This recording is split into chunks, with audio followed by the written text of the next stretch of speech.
Haleluya. Salam damai sejahtera di dalam cinta kasih daripada Bapa kita Tuhan Yesus Kristus. Dan selamat pagi, Jumat pagi hari tanggal 25 April 2025. Angkanya sama ya Bapak Ibu ya, angka 25 April dan tahun 2025. Tuhan Yesus memberkati Bapak Ibu Saudara semua. Dan merupakan Jumat yang terakhir, karena Jumat depan sudah bukan bulan April tapi bulan Mei. Oleh karena itu mari setiap kesempatan kita pergunakan dengan sungguh-sungguh, biar kita selalu menjadi manusia yang produktif, efektif dan aktif, saudara ya, supaya kita terus hidup ini untuk menyenangkan hati Tuhan Yesus. Terus berkarya. Kalau Bapak Ibu nanti bekerja, bekerjalah, berkaryalah untuk kemuliaan Tuhan. Dan percaya Tuhan Yesus memberkati kita semua. Puji Tuhan, pada kesempatan pagi ini kita mau baca 1 Tawarikh pasal 10 ayat 1 sampai 14. Satu pasal penuh. Besok kita lanjutkan pasal ke-11. Karena akhir daripada kehidupan Saul dan keluarga anak mati semua, saudara. Akibat daripada Saul melanggar firman Tuhan. Ini contoh. Oleh karena itu Alkitab mengajar kita supaya kita jangan melakukan perbuatan-perbuatan yang melanggar firman Tuhan. Tapi mari kita mau taat kepada firman Tuhan. Karena semuanya kan mati ya pada akhir. Tapi pertanyaan, kalau mati mau ke surga atau ke neraka? Nanti saya mau bacakan firman Tuhan. Oleh itu mari kita mau cinta Tuhan Yesus. Yang penting mau hidup di dalam firman Tuhan. Saya Pastor Yakub Rahmat. Saya akan menyanyikan pujian lagu lama sekali, saudara. Sudah 60 tahun lebih saya tahu lagu ini. Dari tahun 1961 pada waktu saya umur 5 tahun sekolah minggu, sudah tahu lagu ini. Jika mati pergi mana, surga atau neraka? Haleluya. Surga senang selamanya, neraka susah. Haleluya. Jika mati pergi kemana, ke surga atau neraka? Haleluya. Surga senang selamanya, neraka susah. Sama-sama selamanya. Dalam Lukas pasal 12 ayat kelima, demikian firman Tuhan. Aku akan menunjukkan kepada kamu siapakah yang harus kamu takuti. Takutilah dia yang setelah membunuh mempunyai kuasa untuk melemparkan orang ke dalam neraka. Sesungguhnya aku berkata kepadamu, takutilah dia. Dia adalah Tuhan Yesus. Jika mati pergi mana, surga atau neraka? Haleluya. Saya dan keluarga bersama Bapak Ibu semua yakin masuk ke surga. Amin. Haleluya. Ya Tuhan punya kebesaran dan kejayaan, kehormatan, kemakmuran dan keagungan. Dia segala-galanya ada di langit dan di bumi. Ya Tuhan punya kerajaan, dan Engkau yang tertinggi itu melebihi segala-galanya sebagai kepala. Sebab kekayaan dan kemuliaan berasal daripadamu, dan Engkaulah yang berkuasa atas segala-galanya. Dalam tangan-Mu lah kekuatan dan kejayaan, dalam tangan-Mu lah kuasa membesarkan dan mengokohkan segala-galanya. Sekarang ya Allah kami, di dalam nama Tuhan Yesus Kristus, kami bersyukur kepada-Mu dan memuji Namamu yang agung itu, Tuhan Yesus yang sangat-sangat ku cintai. Terima kasih Tuhan buat pagi ini, Jumat pagi hari tanggal 25 April 2025. Sucikan mulutku dan pikiran dan hatiku untuk firman Tuhan. Ampunilah semua dosaku. Terima kasih Bapa. Pagi ini ku siapkan hatiku untuk firman-Mu. Dalam nama Tuhan Yesus kami sudah berdoa mengucap syukur. Haleluya. Amin, amin. Terpujilah Bapa kita Tuhan Yesus. Hanya oleh rahmat dan anugerah Tuhan kita bisa hidup sampai Jumat pagi ini 25 April 2025. Saya berterima kasih kepada Tuhan karena Tuhan selalu pelihara hidup saya. Tuhan selalu pelihara hidup Bapak Ibu. Bersama keluarga kita dipelihara. Mari kita selalu bersuka cita dan selalu dekat dengan Tuhan Yesus. Kita bangga dan berterima kasih kalau diizinkan Tuhan kita membaca Alkitab. Supaya dengan membaca kebenaran firman Tuhan, kita mau contoh dan hidup di dalam firman Tuhan. Supaya jangan sampai kita jatuh di dalam dosa. Seperti Saul, banyak kesalahan Saul, saudara. Salah satunya Saul melanggar, tidak taat kepada firman Tuhan. Banyak. Kedua, waktu Saul di Endor, masa dia sudah sadar tidak dijawab sama Tuhan. Akhirnya dia pergi kepada seorang perempuan yang untuk manggil arwah Samuel. Itu juga dibenci sama Tuhan. Tidak boleh Bapak Ibu. Di dalam kitab Imamat disebut tidak boleh memanggil arwah-arwah, sudah dilarang. Ya. Tapi Saul melanggar, berarti banyak pelanggaran-pelanggaran. Dan kalau pelanggaran firman Tuhan, bahaya saudara. Ya, di dalam Yohanes 3:36, kalau kita taat, percaya dan taat itu selamat. Tapi kalau tidak taat berarti melanggar, itu menerima murka Allah. Persoalan Saul itu mati, nanti dia masuk surga neraka, saya nggak berani menghakimi. Tapi yang jelas kata firman Tuhan, kalau tidak taat akan terima murka Tuhan. Dan tadi sudah dikatakan di dalam Lukas 12 ayat 5, ini ada kata neraka loh saudara. Ya, ada kata neraka di sini. Dikatakan, aku akan menunjukkan kepada kamu siapakah yang harus kamu takuti. Takutilah dia yang setelah membunuh mempunyai kuasa untuk melemparkan orang ke dalam neraka. Sesungguhnya aku berkata kepadamu, takutilah dia. Membunuh, bisa aja dibunuh sama Tuhan kalau Tuhan marah. Seperti contoh, Raja Rus dibunuh, dimakan pakai cacing. Dan Saul juga mati saudara. Ya. Dan akhirnya kalau menurut Alkitab, ya dibakar. Kalau sudah baca di Samuel pasal 31 ayat 12, dibakar tuh. Tapi setelah dibakar belum habis, masih ada tulang-tulang dikubur. Ya, tapi kalau sampai ini artinya mati, sudah selesai. Mari kita baca, saudara. Mari kita takut sama Tuhan, ya, supaya demikian kita belajarkan firman Tuhan, supaya kita bertindak hati-hati. Bapak Ibu menjadi orang Kristen itu enak sebetulnya, saudara, yaitu mengenal kebenaran. Karena satu-satunya kebenaran di Alkitab itu Yohanes 14 ayat 6 hanya di dalam Yesus. Dan kedua, kalau kita sudah tahu kebenaran, mari hiduplah di dalam kebenaran. Jangan melanggar perintah Tuhan. Jangan sok jagoan, jangan sombong, jangan tinggi hati, jangan main-main dengan dosa. Risiko dosa, upah dosa maut, Rom 6 ayat 23. Tapi kasih karunia Tuhan hidup yang kekal. Mari kita membaca 1 Tawaris 10 ayat 1 sampai 14. Perikopnya judulnya Saul mati. Orang Filistin berperang melawan orang Israel. Orang-orang Israel melarikan diri dari hadapan orang Filistin. Dan orang banyak yang mati terbunuh di pegunungan buah. Kematian Saul oleh karena perang, saudara ya. Bangsa Filistin diizinkan kalah. Karena apa? Karena Saul sudah pemimpinnya berdosa. Jadi saya berterima kasih kepada Tuhan dengan pengertian Alkitab. Supaya saya sebagai pemimpin kepala rumah tangga. Sebagai gembala. Sebagai pelayan Tuhan. Jangan main-main dengan dosa. Jangan pernah melanggar firman. Kita sebagai hamba Tuhan, kita sebagai anak Tuhan, jangan simpan dosa. Kalau hidup di dalam dosa, tidak ada kemuliaan Allah, tidak ada penyertaan Tuhan. Kalah, ini bukti nyata. Mari kita baca. Orang Filistin berperang melawan orang Israel. Orang Israel melarikan diri dari depan orang Filistin. Dan banyak yang mati terbunuh di pegunungan Gilboa. Orang Filistin terus mengejar Saul dan anaknya dan menewaskan Yonatan, Abinadab, dan Malkisua, anak-anak Saul.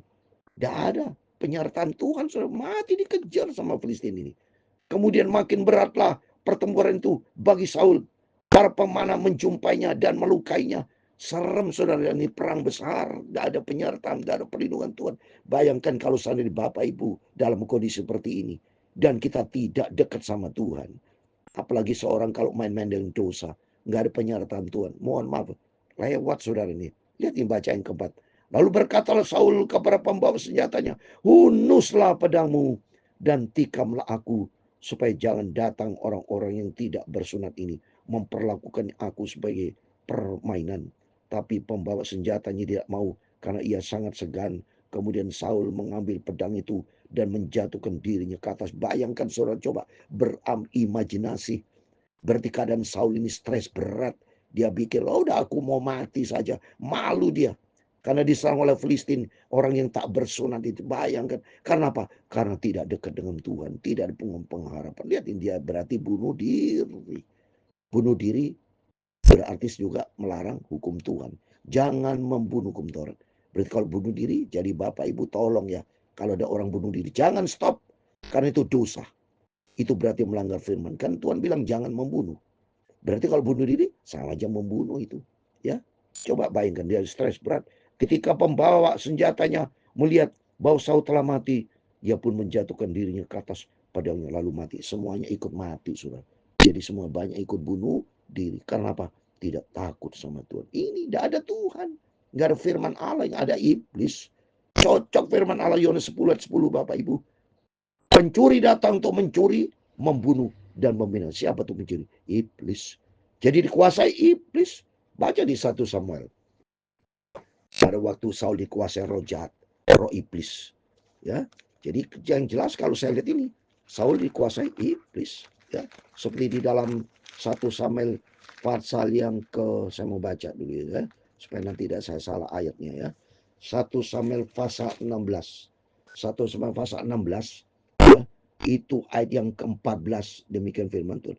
Tapi roh Tuhan telah mundur daripada Saul, dan sekarangnya diganggu oleh roh jahat yang daripada Tuhan. Diizinkan yang masuk oleh Tuhan. Ada iblis masuk karena Tuhan sudah tidak ada roh Tuhan.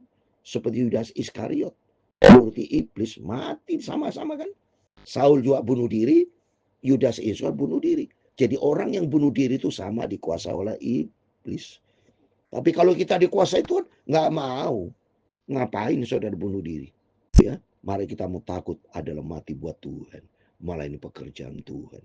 Saya mau betul mandi pekerjaan Tuhan sungguh-sungguh. Malah saya bukan menanti kematian, saya katakan. Di dalam nama Tuhan Yesus Kristus, saya menanti kedatangan Tuhan Yesus. Saya akan menyambut kedatangan Tuhan yang besar. Tuhan yang mulia, yang mas segala-galanya. Wah, enak bahagia kita di dalam Yesus. Lihat ini, sudah mati nih. Ayat yang ke-6. Jadi Saul, ketiga anaknya dan segenap keluarganya sama-sama mati. Ya. Dan kalau mati, ya sekarang kalau ditanya masuk surga atau neraka ini. Ya, saya tidak berani memvonis ya. Saya bukan menghakim. Tapi saya berdasarkan firman Tuhan, tidak boleh melanggar firman. Ya, baca Yohanes 3:36 saya. Ini kan suatu pembelajaran saya sebagai hamba Tuhan berdasarkan ayat. Saya tidak menghakimi, jangan keluar dari statement saya, tapi saya berdasarkan ayat firman Tuhan. Firman Tuhan katakan Yohanes 3:36. Barang siapa percaya kepada anak, ia beroleh hidup yang kekal. Tapi barang siapa tidak taat kepada anak, ia tidak akan melihat hidup, melainkan murka Allah tetap ada. Dan kalau ada murka Allah, ya saudara tafsir sendiri. Ya, terima hukuman. Ini kalau menurut saya mati ini semuanya. Ketika dilihat seluruh orang Israel yang di lembah bahwa tentara telah melarikan diri dan bahwa Saul serta anaknya sudah mati, maka mereka meninggalkan kota-kota mereka lalu melarikan diri juga. Kemudian datanglah orang Filistin dan menetap di sana. Kalah sama Filistin. Diizinkan Tuhan. Karena apa? Karena tidak ada perlindungan Tuhan. Karena hidupnya tidak berkenan sama Tuhan. Sedangkan orang yang dicinta sama Tuhan, janji Tuhan dalam 1 Samuel pasal 29 itu dalam perlindungan Tuhan. Saya berpegang kepada janji Tuhan, itu aja. Ya, berpegang pada hidup dalam firman. 1 Samuel 29 dikatakan, langkah kaki orang yang dikasihnya, dilindunginya. Tapi orang fasik akan mati binasa di dalam kegelapan. Ah, ini ya sama aja orang fasik, saya lihat ini. Mati dalam kegelapan. Sebab bukan oleh karena kekuatan sendiri. Seorang berkuasa, ini contoh. Raja Saul tidak berkuasa. Dia buktinya bunuh diri. Maka kita takut sama Tuhan. langkah kaki orang-orang yang dikasihnya dilindungi pasti dalam perlindungan Tuhan. Buktinya Daud tidak mati seperti Saul, tidak bunuh diri, tapi kemenangan demi kemenangan. Daud ada kemenangan, ada penyertaan Tuhan. Ya, terus berikutnya saudara. Ya, saya mau baca ayat ke-8. Ketika keesokan harinya orang Filistin datang merampasi orang-orang yang mati terbunuh itu, didapati mereka Saul dan anaknya tergelimpang di pegunungan Gilboa. Mereka merampasinya dan mengambil kepala Saul dan senjata-senjata, lalu menyuruh orang berkeliling di negeri orang Filistin untuk menyampaikan kabar itu kepada berhala-berhala mereka dan kepada rakyat. Kemudian mereka menaruh senjata-senjata di kuil Allah mereka, tapi batu kepalanya dipakukan mereka di rumah Dagon. Ketika suruh Yabes Gilead mendengar tentang segala yang telah dilakukan orang Filistin terhadap Saul, maka bersiaplah segenap orang gagah perkasa, lalu pergi mengambil mayat Saul dan mayat anak-anaknya. Mereka membawanya ke Yabes dan menguburkan tulang-tulang mereka di bawah pohon besar di Yabes. Sudah itu berpuasalah mereka 7 hari lamanya. Demikianlah Saul mati karena perbuatan yang tidak setia terhadap Tuhan, oleh karena ia tidak berpegang pada firman Tuhan, dan juga karena ia telah meminta petunjuk dari arwah yang saya sebut tadi di Endor. Salah. Jadi ada kesalahan, tidak taat pada waktu dia lawan bangsa Amalek. Tuhan perintahkan bunuh itu Raja Agag, termasuk tidak boleh ada yang disimpan. Tapi kenyataannya Saul, dia tidak taat kepada perintah Tuhan, berarti dosa, melanggar firman. Dan kedua parti di Endor memanggil Allah, kan tidak boleh saudara. Yaitu dosa di hadapan Tuhan ya. Jadi jelas 14, dan tidak meminta petunjuk. Nah, tidak meminta petunjuk Tuhan.